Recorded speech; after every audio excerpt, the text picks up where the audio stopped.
2, 1, action. There are not many people in the optical industry globally that are more recognized than David. David is optical royalty. If you've never heard of him before, then you're about to really get to know him. I'm Garry Kousoulou. This is the Optician Podcast, and let's find out. David, thank you for tuning in. Where are you in the world, and what time is it? Well, right now it's 7:45 in the morning. I just came home from Vision Expo in Orlando, and I'm talking to you, Garry, over in the UK, but I'm in New York on Long Island. You're hot to trot. You've seen what's on trend. We just had London, and I was in Germany earlier. You travel the world. You see everything. How was Orlando? Well, Orlando was great. I think, for us in the United States, this is an interesting time regarding trade shows, because you may recall that we used to have 2 trade shows in the United States. One was Vision Expo East, one was Vision Expo West. This is the first year we're only going to have one show. So we're going to have one show this year. This was New York, or rather Orlando. And then the shows are going to rotate between New York, Orlando, and Las Vegas for the next few years. Wow. So this is the place. If you're going to get it done, you're going to get it done in one of those shows. It saves the manufacturers money. Yep. And it's a big country, so you look forward to that one big one. I cannot. Yep. Where is the next one? Well, the next one I believe is going to be in. You know what? I think it's going to be in New York next year, and then Las Vegas is what I remember. Yeah. I can't wait to see you there. So for those that have never, ever met you or seen your work, will you tell us what is it you do? What's your, why is it that you are optical royalty? Well, I like to not think of myself as optical royalty, but let's say what I do. So I'm the president of 2 companies. One is a family-owned and operated business called Clear Vision Optical. It was formed in 1979. It's an eyewear distributor of sunglasses, readers, and eyewear glasses like you're wearing. Nice Kirk and Kirk. Thank you. Yeah, very nice. And then the second company is Tech Print Industries, which is a software development company located by let's call it by continent. So we have an office in the Netherlands, office in New York. And we do software development for 3D printing, as well as do the production of 3D printing of eyewear. That's really a great one. And I'm also serving as a director on a co-op of 85 doctors in Texas called Texas State Optical. It's a great, great group. What do they do? So they have offices. It's a really old business, starting, I think, in 1936. So it's a little bit, just about 90 years old. And it's a co-op owned by doctors that work as a, let's call it a medical and retail chain. And I'm working with them as, like I said, one of their board of directors. So my intention for these podcasts, I started out and I just wanted to speak to exceptional people or people just that have done exceptional things in our industry. You are the first American, so I'm so grateful to that. I'm so grateful. We want to add as much value. So if you're listening to this, I really appreciate you tuning in and listening. But we want to teach you stuff. We want to teach you about David, your energy. When you turn up, the room knows you're there.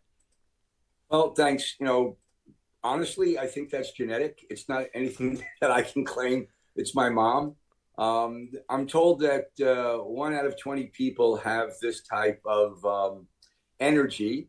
And I got it from my mom, who got it from her mom. And although I didn't know my great grandmother, I'm sure it was somebody back in that generation. And it's a wonderful thing. Your energy is lovely, and you're a lovely person to be around. So you love optics. Can you see when I'm talking with people that are big picture thinkers and directors, they can see the future. And that's a good place to start. We could look at the future. We can look at what's made you. Well, what do you see happening in optics over the next 12 months? Because it's a weird place to be right now. The world, the economy, we're in a strange place. Well, it's very interesting that you say that, because, part of what I like doing and have been doing for many years is looking out into the future. I do a lot of public speaking on what's happening. I just finished a lecture, talk, seminar, whatever you like, at Raritan Community College with opticians on what I see for the future of opticianry. So I would say, 12 months relative to what we're talking about is a shorter period. But what I would say for the short period, a few things that are happening worldwide, like I just came back from London, right? What I saw over there was a lot of AI. I think it's the beginning of an AI revolution for the optical community. I see a lot of dry eye also over in London. That was very You know what? You know what I think it is. Opticians are so bad at marketing that they won't. They're scared of doing something new, and then once they see somebody with doing something well, they'll all follow. But what makes me sad is there's so many opportunities. It doesn't just have to be dry eye. Like, I think they're just all jumping on the bandwagon, and there's not enough volume there. If every single person jumps on it, you're not differentiating yourself enough. Well, the key exactly is that for differentiation. And I would also say, for example, we were just talking right before the podcast about Kim in Canada.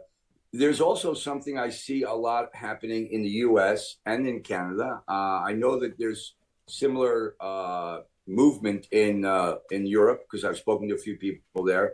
The mobile opticianry is also very interesting. Bringing the service to the individual customer, whether it's one person or an office, that seems to be happening a lot too. But when you want to differentiate yourself, there's a number of ways to do that. We've talked about a few. One that I like also is buy your product. So one of the things that's happening in the UK, it's also happening in the US, as some of the bigger companies get bigger and they either are purchasing offices and or creating programs for independent offices, many of the offices begin to look alike. And what one way to differentiate yourself is by product. Service is another way to do it. But people don't go into a practice or a office and expect bad service. They just don't. They expect eye contact, a smile, greeted. That's a really tough one to differentiate yourself on. Opticians in the UK are offering coffee and tea, and they're taking it as far as you can go with customer service. So that as a differential is a really difficult battleground. For me, I read your report about the things that you saw. Right. There was a doctor, he's a GP, and he's got the license, the sole distribution license for something called Dr. Noon. Have you heard of it? Tell me more and I'll tell you if I've heard of it. South Korean. It's South Korean technology. The picture is taken of the back of your eye. And from that image, without you saying anything, 98% accuracy on whether you're going to have a heart attack or heart disease. Yeah. Actually, I visited. It was in the UK that I visited that. Topcon has a similar technology that they're using. And I did visit an independent ophthalmologist in the UK who's developing that. I love that. I love that a lot. Why do I like that? That's one of the other things that's happening a bunch. In the US, the optometrists, because we have a slight difference between optometrists and opticians here compared to the UK, the optometrists are doing a lot more of the initial healthcare observations. And one of them is cardiovascular. You can see that through the back of the eye. I think that's going to happen a lot. And that's going to be good for optometrists because generally speaking, because of the insurance laws we have, or insurance system we have in the United States, not laws, insurance systems, people visit their ODs more frequently. They might visit their general practitioners. So eye health is something you say, here's something interesting. So, we've got trade shows all over the world and doctors, general practitioners have the same. And I went with this guy to their conference and one of them said to me, Garry, this is going to extend the life of men. I said, what do you mean? They said, well, married men don't tend to look after their health, but when they're with a partner, they generally live 10 years longer because their partners push them. Now, men go for eye tests more so than they do for a kidney stone or whatever it happens to be, right? Whatever check you want. And I get that. But I will go happily to the optician. I won't go to a doctor or a hospital appointment as readily. So what the doctors were saying is, look, this is a game changer for your industry because you're going to be able to tell heart and liver and kidney and all these things. So I thought, this is really good. And if you've got the machines already, low cost entry. Yeah, very, very good. It's, I guess they call it, a retinal image or a fundus image. OCT machines can do that. Yeah, and this is, even if it's not done, to be fair, as a revenue generator, it's actually part of the thing that differentiates you. I think, you talked about, what's happening over the next 12 months too and what's happening in the future. I think the eye care space is going to become a lot more diagnostic. In addition to refractions, there's going to be a lot more diagnoses that are done, including what we just talked about. But you can get a lot of diagnoses out of your tears as well. So I think we're going to see more of that. Now, to be fair, in the next 12 months, maybe yes, maybe no. But what you said before is that there's early adopters in our space, in eye care space. And I think you're going to see a lot more of that generally.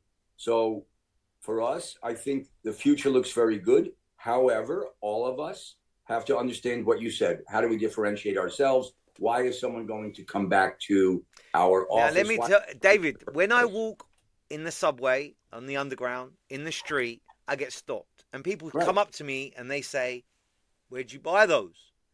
That does not happen if I was wearing a black frame that was rectangle. It doesn't happen. And opticians don't get that. They don't think your frame is your advert out there. And yes, maybe out of 100 frames, maybe only 10% be pop. And they have an unusual color or they have an unusual size. Yesterday I was in the supermarket. I saw a lady and on the side it had a zip. It looked like a zip and it's half open. And it looks so interesting. This is what we need. Yeah, there's something, I agree with you 100%. And there's actually something that's also happening in our world. And I'm not suggesting it's about any one product. So I want to be clear that I say that. But in the world of smart eyewear, which is also something that's Luxottica just doubled their production on the smart stuff. We're going to see a lot of that also happening in the next year. But what's generally interesting, other than companies like Luxottica, there's a challenge in creating lots of new styles for smart eyewear. Why is that? The eyewear is very specific. It in some cases, like even realities, they make their frames out of magnesium, and it has to be a certain shape and a certain, let's call it, rigidity. So the challenge for them, as an example, is that many of the colors will look the same, many of the shapes look the same. For Luxottica in Meta, to be fair, it's a bigger company, so they can have more shapes. But at the end of the day, not everyone wants to wear 6 or 7 shapes, 3 or 4 colors.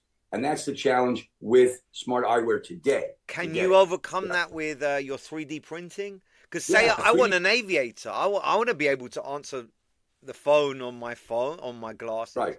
So we can do that with 3D printing. Wow.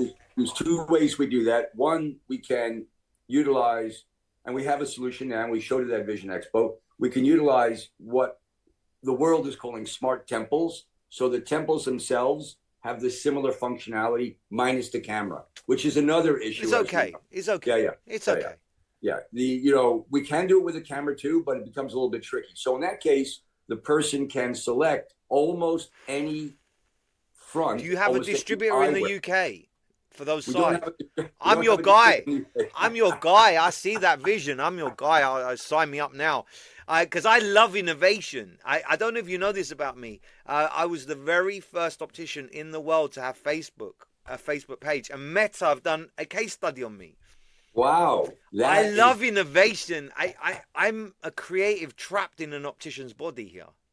Yeah, well, I'm a creative trapped in a businessman's body, so we're the same. And I think that optometrists and doctors, by their very nature, they're careful and they Yeah. stick within a certain boundary. And there's you and I, crazy, like full of Oh, that energy, but we push boundaries, and we're very. Like, I'm so lucky to be in this industry because I don't think I'd stand out in if I'd gone into film or acting, or I would have just been like every other Joe. this is very interesting too. The nature of our profession from the medical side, and I can understand it. I very well can understand it. There's a certain amount of conservatism that comes in, which really is from the medical side, not the fashion side and not the marketing side. But when I met with a couple of doctors, we could use an example again. What's going to be happening in the U.S. in the next 12 months, which is already happening in Europe? We have the introduction of the Stellest lens from Essilor, which is for myopia management. Now, Are you associated with Essilor in any way? Myself, no. The company Clear Vision, no. No. Yeah. So I there's a thing called BCLA, British Contact Lens Association, and there's this short little Filipino, beautiful, wonderful human being, and she says to me, Garry, I am the leading authority in controlling myopia in the world. That's a bold claim, right? I would say it's a bold claim. And I looked at her, I said, okay, that's interesting. I said, what would you use for controlling myopia? What would be the thing? And she said, atropine. She said, number one thing, atropine. I said, say you didn't have that. She said, ortho K. I said, okay. I said to her, which is the best, Hoya or Essilor? And she scoffed at it. She said, ha, ha. I said, well, which one? She said, HOP, HOPE, Chinese.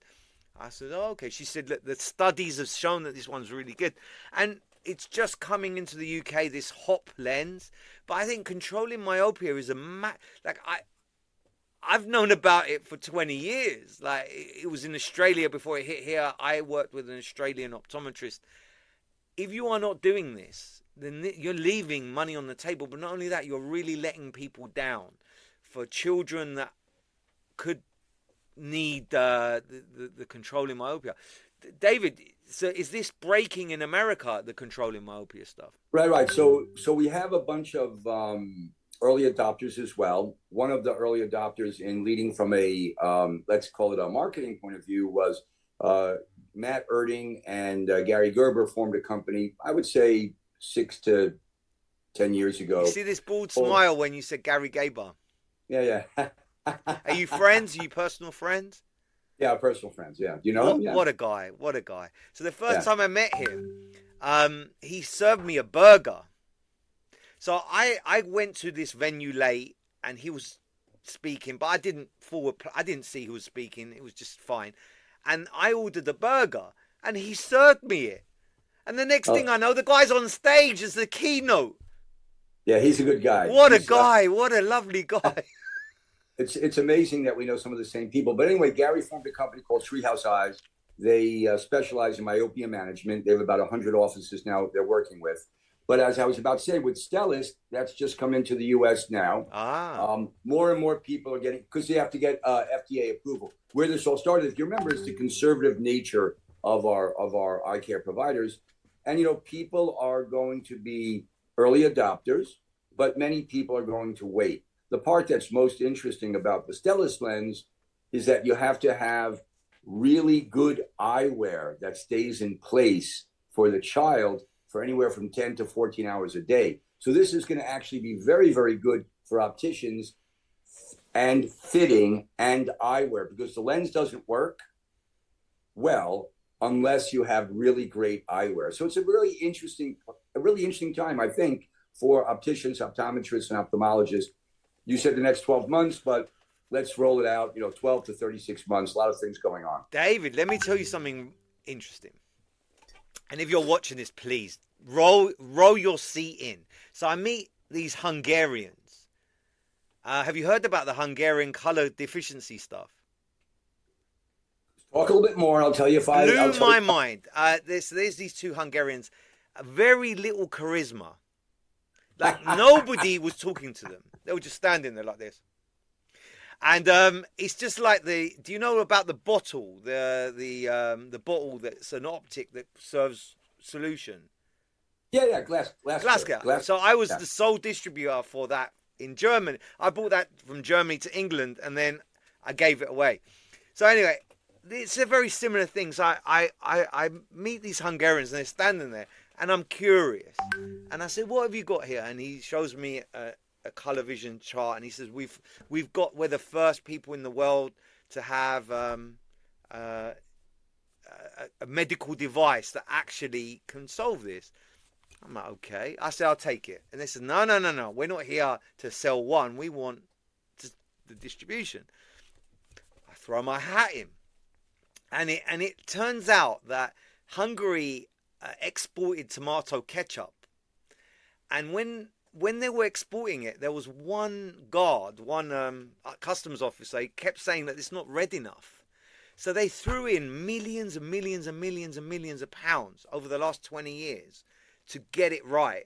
And I'm very proud to say that during the 100% optical, their equivalent in the States is called, what's it called?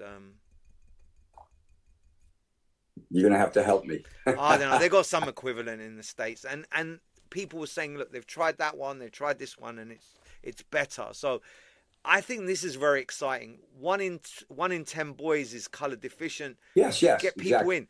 Now, but have you heard of Specsavers? Sure, of course. So Specsavers were very clever. They had no interest in hearing, but what they were doing, they were getting our patients to go to them to check their hearing, and they were saying to them, "Soon as you're here, you might as well get your eyes tested." And that's what I see. I see, soon as you're here, we might as well get some 3D printed specs done. The biggest, I think, if I'm not mistaken, one of the biggest buyers of these smart specs are people that are colored, that are visually impaired. It's their eyes. Yeah. So it's an interesting thing. We can talk about a few things there. Absolutely, for smart eyewear going forward, it's going to be solutions for a few people. So my mom has macular degeneration.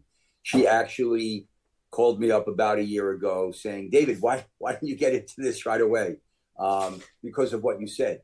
The camera on the smart eyewear helps her see small print or going around the house to see what she needs to identify it. So absolutely, there's going to be a lot of solutions. You know, the same thing you said about hearing. There's a really nice company where you are, the UK, called Amplify, Dave Murphy. And Dave wants to have more hearing tests done in eye care providers so that the individuals that are coming in can also get hearing tests and solve their solutions when they have a hearing deficiency.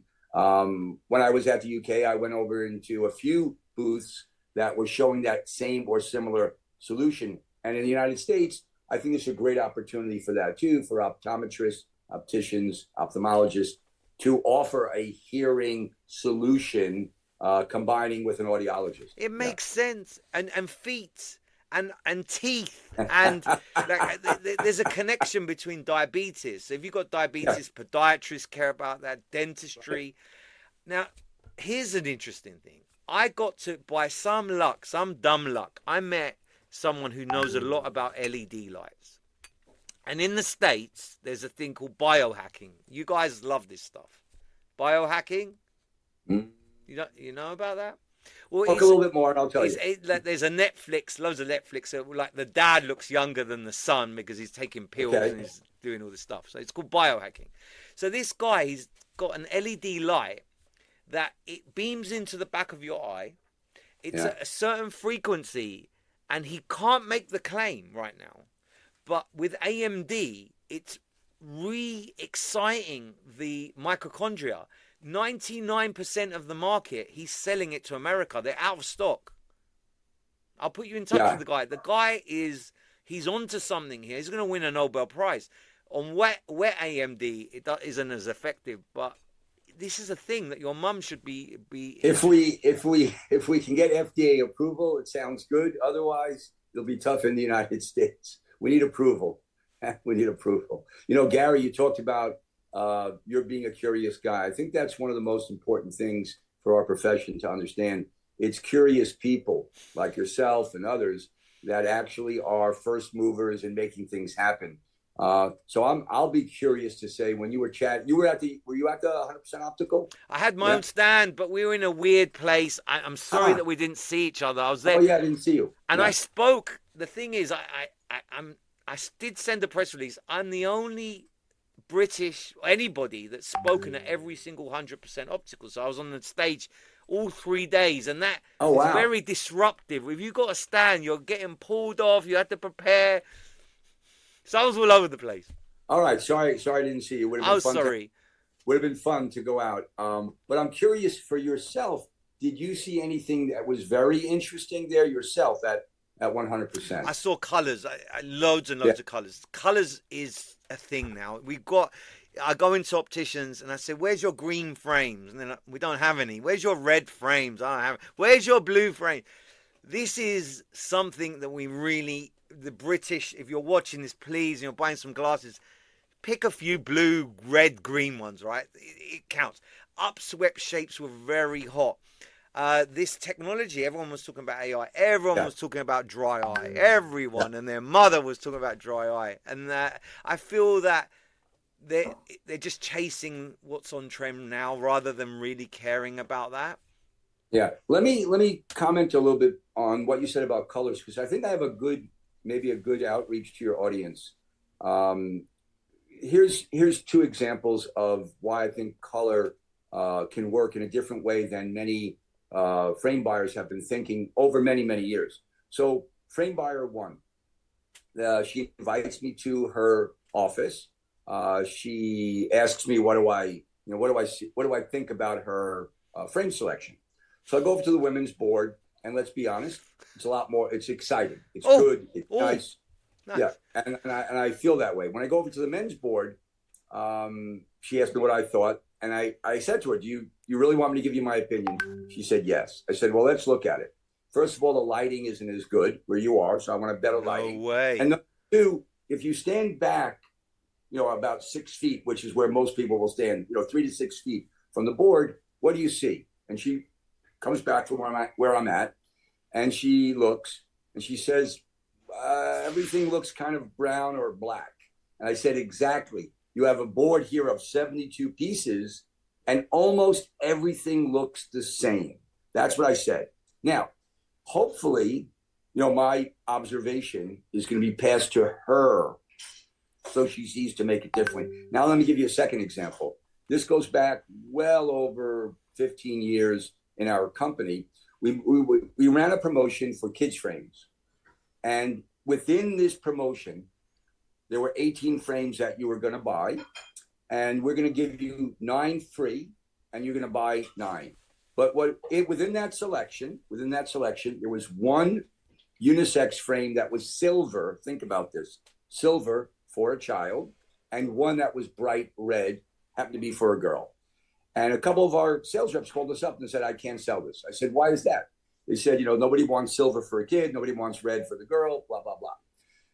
I said, "These are free frames. Let's just put them up on the board and see what happens." And as it turns out, the silver frame in that one style became 50% of the sales. So it became our best seller in that style. And the red frame, which there were 3 colors, sold 33%. What's the lesson? If you don't put it up on the board, like the first person, which is brown and black, if you don't put it on the board, it'll never sell. If you put it on the board, you're giving selection to the consumer who wants to come in and find something different. So my message to your audience would be, pick colors that will make your board pop for 50% of your board. Especially at eye level. At eye level, don't put them at the bottom. Put them something interesting, people to go. And we curate. It's a museum thing, right? So when you go to a museum, there's a curator there. They understand the flow. And I don't think opticians see themselves as curators. My very first opticians that I owned, I had the bays set out slightly differently. I had New York, I had Paris, I had Milan, I had London. London was very conservative and simple. Paris was edgy and fashion. New York was color and brash. Like, so we had all these things, and it was there, and it was very easy. Once we explained that to the patient, they knew where they were going to go. And I have to thank you so much for that insight. What you just said, if our opticians are listening, that's so insightful. And it could be a game changer for you. How many people walk into your office and then walk back out again, right? They won't. If they can see and choose themselves. With men, what I find on the skew is there's hardly any in a 60 eye. Yes, exactly. They're all 48. Like I'm a smaller head. Right. And there's hardly any for me, and there's hardly any for a big head, and yet you got everything else in that medium range. Well, you know, it's very interesting when you said, and I'm thinking now when I was just at the show, when you said, you know, I'm wearing the blue frame and people stop me. Actually, at Vision Expo East in Orlando, I have a friend. He's a doctor for many years. Sold his practice, I would say, within the last 3 to 5 years. His name is Dr. Greg Ossip. He's well known in the United States. Hey, Greg. Yeah. And he came into my booth wearing a frame of a similar color of yours. And I said to him, hey, Greg, is that a Kirk and Kirk frame? He said, yes. How did you know? So what's interesting, yeah, exactly.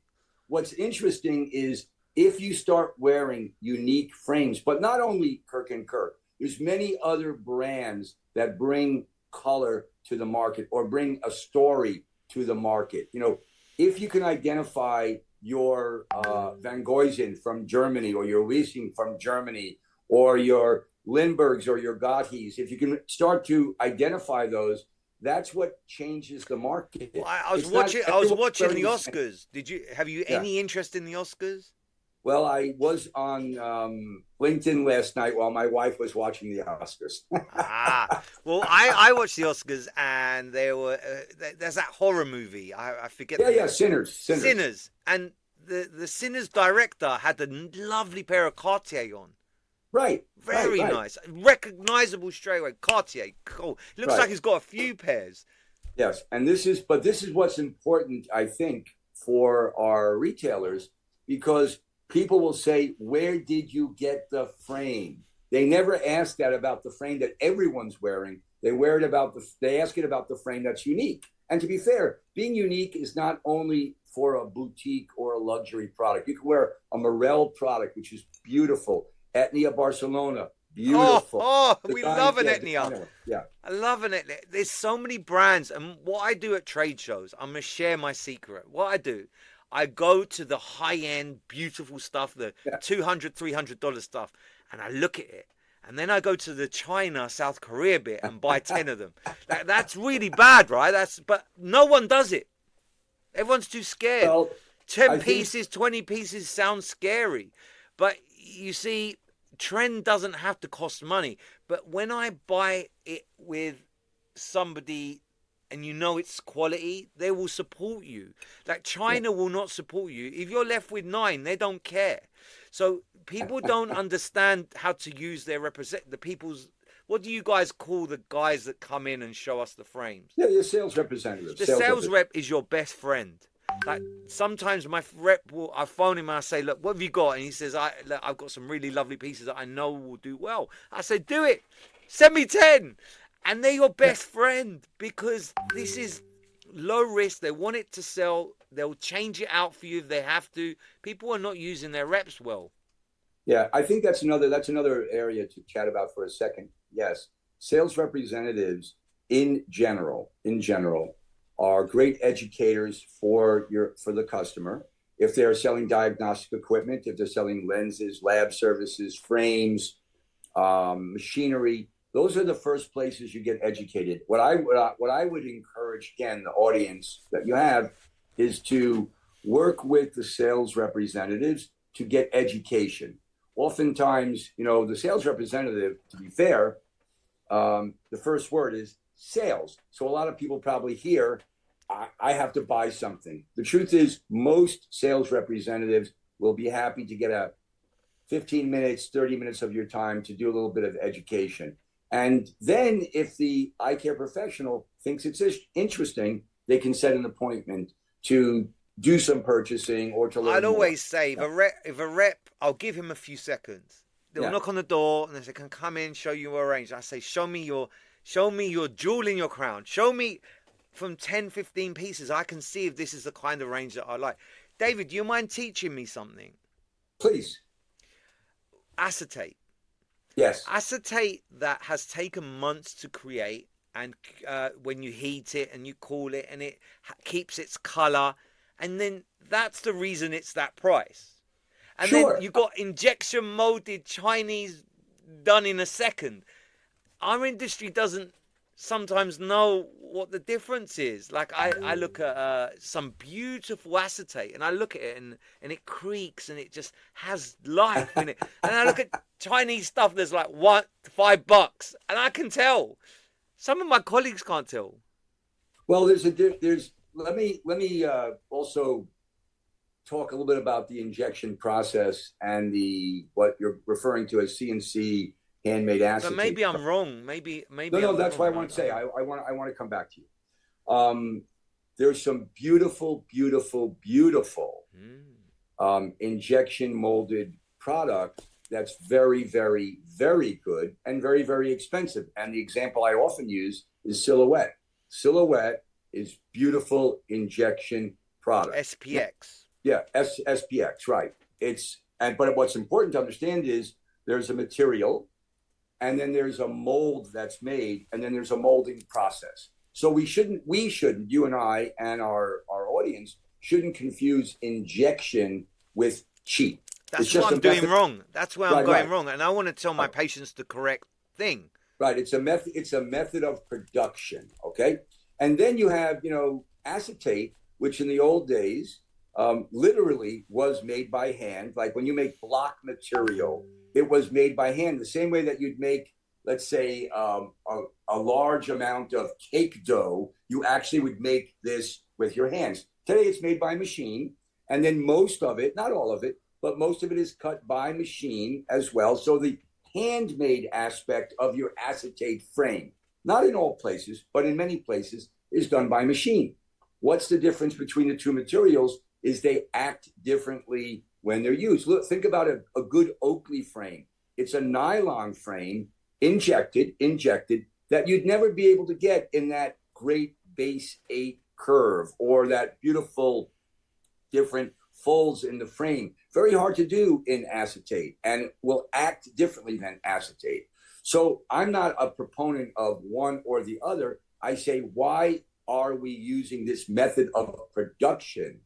Another one, what I mentioned to you before, Even Realities. Even Realities is a smart eyewear company. They won't use acetate. Why? Because just as you said, it will bend a little bit. For them, they need something that's very, very rigid, so their lens technology will work.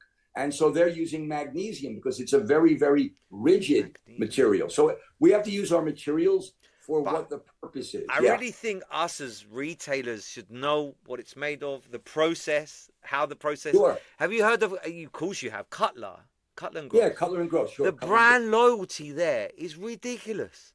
Like when someone gets one, they get another. Oakley, the brand loyalty is ridiculous. Like, and I hope that you've got a range. I don't know your range enough, and I think we should. You've been very generous as a manufacturer. Tell me your ranges. Well, we start with some really nice products at the top end of our ranges. We have a product called Ela collection that we developed 3 or 4 years ago, made in Italy. It's very, very beautiful, and it's more similar to what you're wearing now, for somebody that wants something a little bit more bold and willing to make a statement. Do you have a UK distributor for that? We do not have a UK distributor. Come on, if you're watching this and you want to be a UK distributor for Dave, I think he'll be such a lovely person to work with. If you're watching this and your boss isn't appreciating you, contact David. So cool. Yeah. That's the first one. What's the next one? We have another collection that was really asked for by our customers. This was a very interesting one. We had a collection many years ago that was oriented for men. And the collection was called Cole Haan, which is now over at the Marchand Marcolin business. So I think it was more than maybe 15 years, no, maybe 10 years ago that we don't have that collection. And for many years, our customers were saying to us, where is your men's collection that will be that type of style? And we didn't really move fast enough. But ultimately, we came out with a collection 2 years ago called Uncommon. It's made for men that want to have something a little bit more uncommon. I love the name. More, right, that's such a clever name. A little bit more standoutish. And also, you mentioned before about a 60i. A lot of the collection happens to be bigger. I'd say about 50% of the collection is larger eye sizes, 50 to 63, I believe, 58 to 63. It's a gap in the market that need it. Yeah, so we've done very well with that product as well. Uncommon. The theme in the collection is for every frame to look something slightly different than the market. So we have all the same. Do you have a UK distributor for that one? No, we don't have a UK distributor for that one either. I think that's a gap. If you're watching this and you're an optician, and you think I would like that. That sounds good to me. Yeah. I don't own an office anymore. I just sold my last one. Like this, I'd be running to you saying that let's stock this because there's a large proportion of men that need this product. Yeah. It's not served right now. What's the next one? You've got some real good gaps in the market there. What's the next one? Well, we actually do have a UK distributor for our children's collection, which is called Dilly Dally and Demi and Dash. This is I love the name. Yeah, well, it's Barry Dibble, who has Dibble Optics, and that company has recently been sold. So they'll be marketing to all of the UK. But Barry is still there, and we've been working with Barry for a number of years. He's a specialist in the kids business. He's a legend, a living legend, that man. Very, very good. And I just had lunch with him when I was in the UK. The range is very, very big. We have from size 31 up to 54. There's a selection of product for variable fit, so you can actually change the fit of the bridge and the temple length.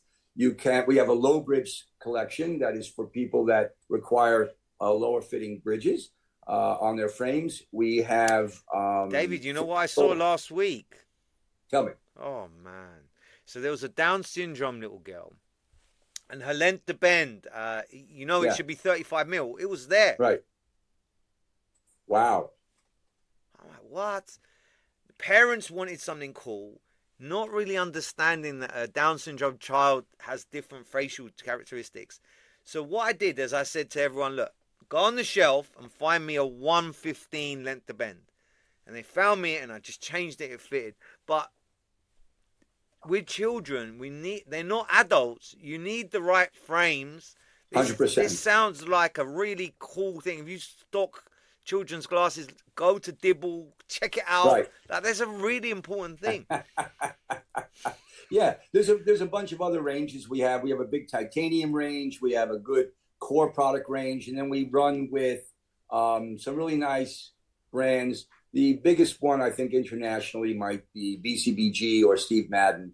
And, we do have some people that are using the product internationally, but primarily we sell North America, South America, Caribbean, and Central America. Not as much in Asia, not as much in EU or UK, generally speaking, for our company. And are you planning on your 3D printing to come to the UK? Because I think this is a really exciting thing, 3D printing. Yeah, the actually, strangely enough, very interesting observation or talking point.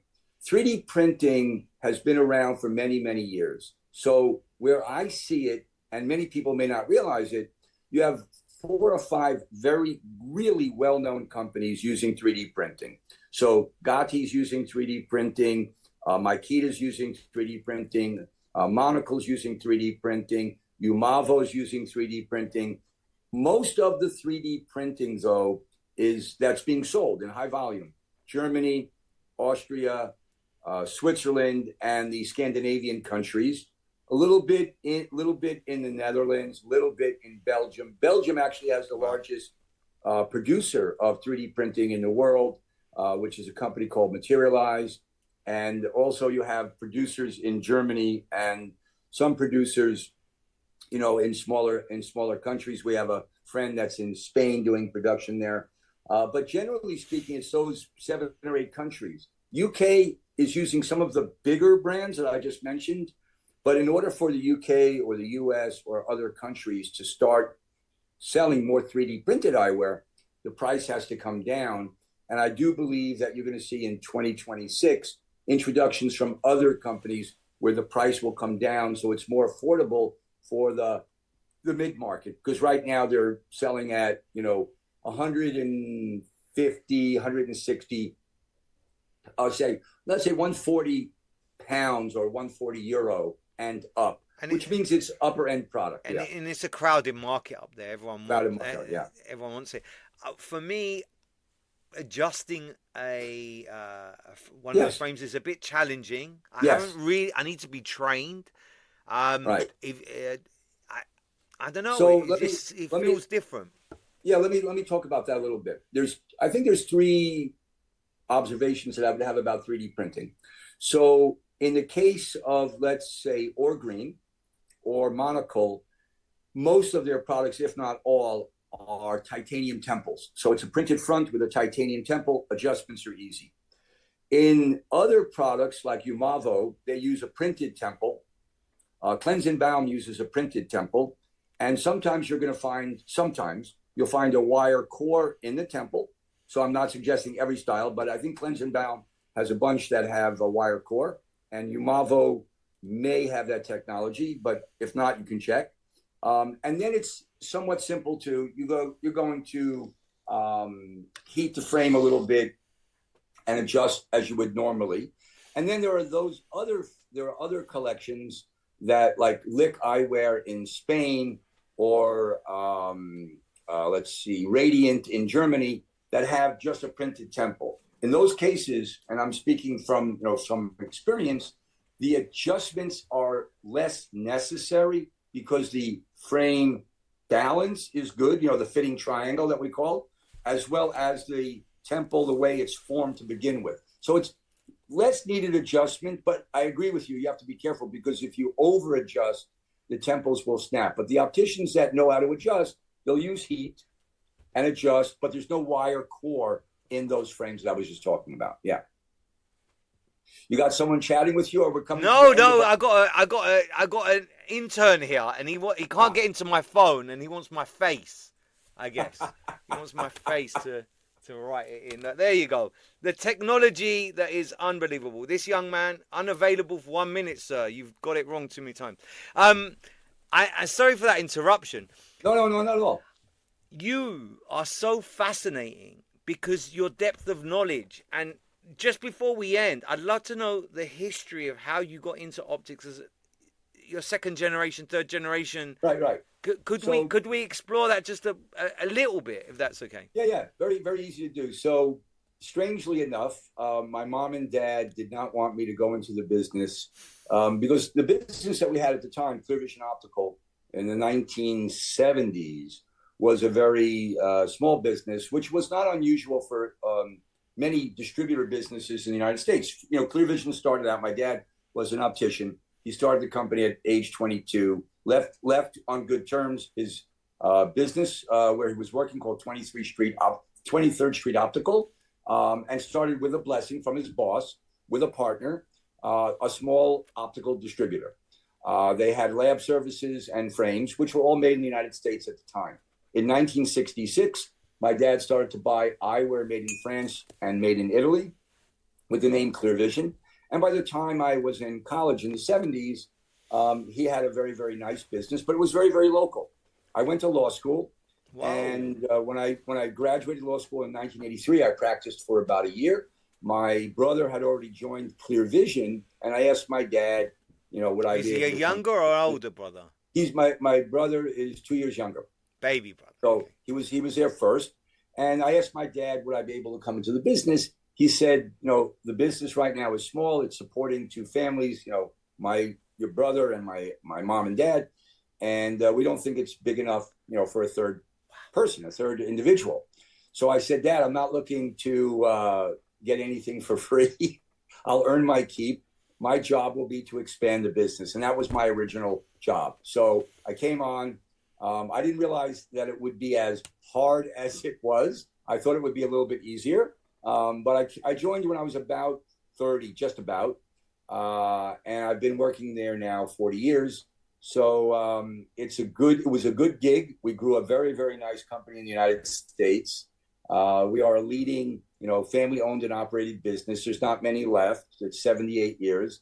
And I work with my brother, my sister, who was just recognized by the Optical Women's Association as a leader for the OWA. My mom made that introduction. My mom's 90 years old. She was there at the Vision Expo. Wow. And my son is working there too, Lucas, working in tech print industries and does some special projects for Clear Vision. So I think I've met Lucas. You may have met Lucas, yeah. I mean, he's been to the UK a number of times. I've got a Lucas as well. He's my oldest son, Lucas. Get them to, but all my kids didn't follow my footsteps. They've gone on to economics, different things. Maybe they'll come back. It depends. Yeah, it depends. Do you get enough recognition? That story was like you did this. Yeah. No, it's not about recognition. For me, the journey has always been fun. I was a track and field athlete growing up, and a lot of people didn't like practice. They liked the track meets. I like the practice. The practice tells you how you're going to do in the track meet. The track meet is kind of, cherry on top. During the week is what I liked working. So it's the same thing here. I like working, and any kind of, success that comes from the work is based on the work that you do, not the success that you're chasing. So that's it for me. That's such good advice. Anyone watching here that has their own manufacturing and wants to get into that and they're struggling, what are some of the tips that you can give? Is it pure marketing? Marketing's changed a lot in the last 10 years with digital marketing. I think what's important in your business is you always have to keep current. You always have to keep current. So for me, technology is important. The way you change your marketing is important.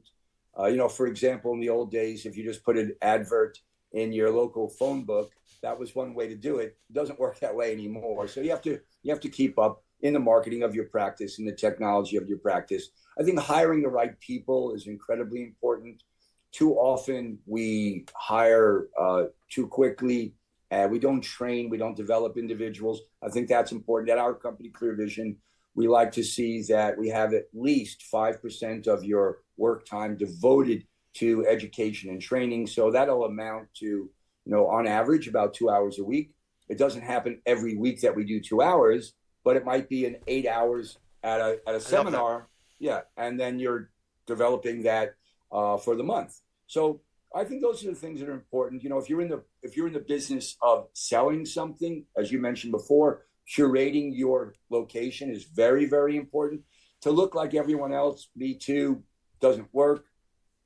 The quality of your machinery and investing in machinery, very, very important. So there's a whole bunch of things that you can do to be better than the competition. And I think it's important that business owners hear that, because you don't have to only be like everyone else. That's the key. You don't have to be like everyone else. Absolutely.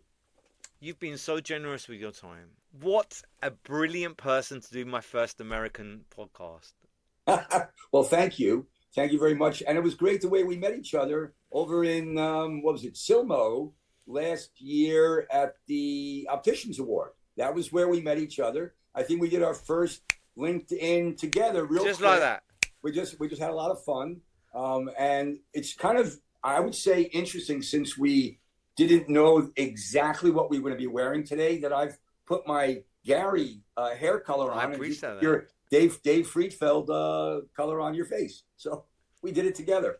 I love people that care about what they do. You work with such passion and purpose, and I see that. And the world is shrinking, so we get to do things like this. And I hope I see you at the next show. Where's your next one you're going to be at? I'll definitely see you. The next show I'm probably going to be at is up in Boston.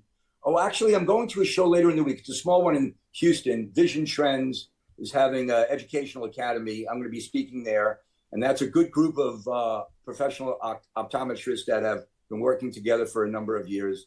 I'm going to be over at the Rapid show in Boston, which is 3D printing. It's a great show for 3D printing. There might even be a few optometrists that go there as well. It attracts, I would say. Milan? Are you going to go to Milan? Yeah. Milan's coming up. Well, Milan was already happened a few weeks ago. Paris? Which one of the big ones have him? Paris is going to be in September. I'll be there, of course. I'm thinking about going to Istanbul for the first time. That would be interesting. Korea is coming up in, let's see, April. Korea is coming up. I've been there to that show a few times, but this year I'm staying home. Pretty much April, May, June. Texas State Optical has a show, what they call Family Reunion in June. So there's a bunch of shows coming up. Wow. I hope you come back again. I hope that we can talk again. I could talk to you forever. You're such a feast of knowledge. And I hope that you do find your distributor in the UK. We will. We can do part 2. Let me do this. What can I do to help you, though? What can I help to get you well known in the United States? What can I do? I have no idea. Right now, I've sold my office. Right. And I'm living the dream. I'm interviewing some really cool people. And I don't know.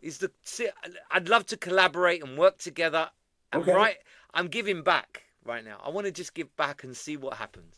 Well, I'll be happy to repost or otherwise your podcast here, so you can become more well known in the United States. I think you have a lot of energy, like you. Yeah, a lot of ideas, a lot of good ideas, and people should. By the way, I happen to think that podcasts are great. The way that I see it now, though, and our podcast today, our discussion's been. Let's see, maybe was it now? Maybe not quite an hour, but close to an hour. I would say there's a couple of snippets here that if we cut them up, we might push them out. That's the way to get. Yeah, we'll chop this up and we'll get some sound bites. Right, that would be good. I think so. You have a wonderful day. It's the morning for you. You've got the rest of the day to tear up, and I'm sure you're gonna just absolutely have the best day. I'm going to have a great time. And by the way, again, thank you for your infectious energy. It's a great way to start my day. All right. Likewise. Same. Now, everyone, if you've watched this and you've enjoyed it, please share. If you want to reach out to David, he's a friendly guy. Find him on LinkedIn or some show around the world. Just say hello. Take care, Garry. Have a great day. Thanks for everything. Right. Bye-bye. Bye. Stop recording. Hey, that was good. That was fun. Recording stopped.